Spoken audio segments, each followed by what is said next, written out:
这条就是大名鼎鼎的王狗白面金无患，大家看一下。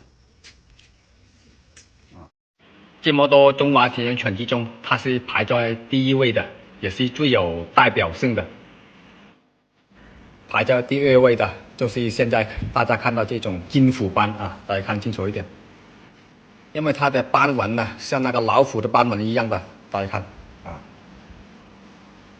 带金色的，这种叫金虎斑，是以前皇帝的专门用来狩猎的御用犬。第三种小狗，黑色的啊，再看一下这种就是黑狗，全身没有杂毛的啊，黑舌头的，这种叫五黑。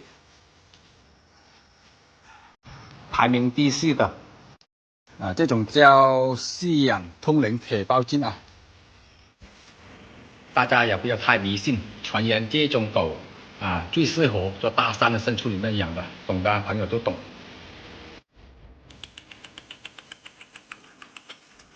另外还有这种是很古老的犬种，叫狼青。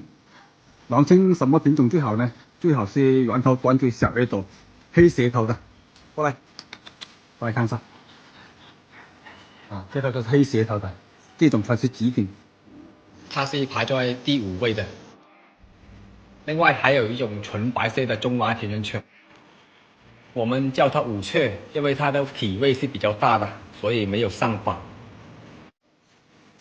排在第6位的就是三流红了，因为它比较古老，也是比较稀有的品种，所以老人一下子找不到发出来给大家看。如果大家手上有这种狗的相片的话，欢迎发到评论区里来给大家欣赏一下。好了，这期的视频就和大家分享到这里，拜拜。